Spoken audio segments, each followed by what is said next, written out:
Will the public tongue lashing by lawmakers, will it turn into action? That's the question now. What can be done to finally stop the hate on campus that we have seen? Joining us is Kenneth Marcus, the founder and chairman at the Brandeis Center for Human Rights Under Law.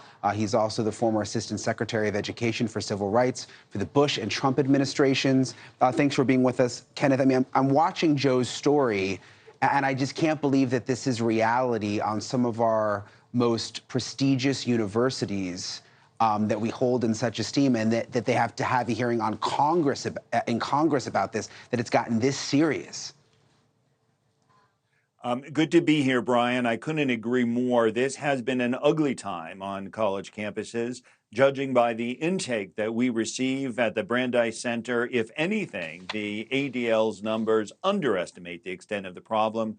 We are hearing every day from students who are afraid to go to class, to cross campus, who think that as Jews, they no longer have anywhere near the security that they always expected to have on our own American college campuses. One of the most emotional parts of this, Kenneth, during the hearing, it came from Louisiana Representative Julia Letlow. She described in graphic detail the reports of rape and mutilation of women at the hands of Hamas on October 7th. And then she also said this. Take a listen. I can only imagine how terrifying it is to be a Jewish woman on any of your campuses. Just last night, a Jewish student from MIT wrote to me that she felt fearful and was forced to leave her study group during her doctoral exams because someone in her group told her that the women at the Nova Festival deserved to die because they were partying on stolen land. Now, while I am grateful for your condemning of anti-Semitism in statements to your students and to this committee, it's not enough. There has been no real action to hold anti-Semitic students accountable for their behavior. They should be expelled. The bottom line is that the buck stops with university presidents, and all students should feel safe on a college campus. I mean, I can't imagine feeling like that as a student on a college campus. What can be done? I mean, you've made the argument that this is a violation of law. If it's a violation of law, like how would you even begin to enforce that? Well, to begin with, university presidents shouldn't have to wait for the law to come down on them. This is a problem that's been brewing for many years. They need to take action, not just reactively, but proactively, to make sure that they are not developing an environment in which more of this is going to happen. The federal government has a role to play. I would like to see the Biden administration also being proactive, conducting its own investigations and not just waiting for complaints to come in.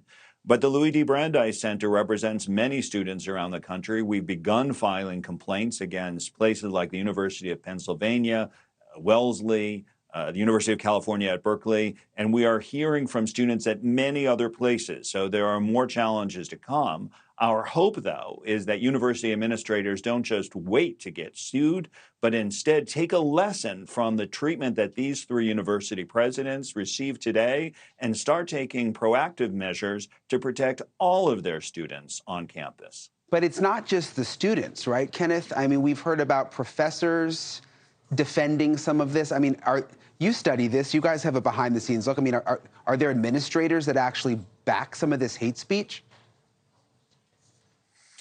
Yeah, you know, there are professors on both sides. So there are professors who are coming to us and saying that they are now in a hostile work environment because they are being personally harassed as Jews or as supporters of Israel. But then there are professors on the other side, like the Cornell professor who said that he was exhilarated by the atrocities that Hamas committed. Now, we might not have known everything on October 7 that we know today, but we knew a lot, even from the beginning, about the rape, about the murder, about the torture, about the desecration of corpses. And the fact that there are professors around the country who are celebrating Hamas and considering these atrocities to be something that should be supported, this suggests that there is something about the culture on college campuses that needs to be changed, not just as a matter of do we punish a student or not, but do we take a really close look at what we are doing with our faculty selection, with our curriculum, with our DEI. What are we doing that is creating this mess, and how can we turn things around? Thanks so much for watching. Go to joinnn.com to find NewsNation on your television provider. And don't forget to click the red subscribe button below to get more of NewsNation's fact-driven, unbiased coverage.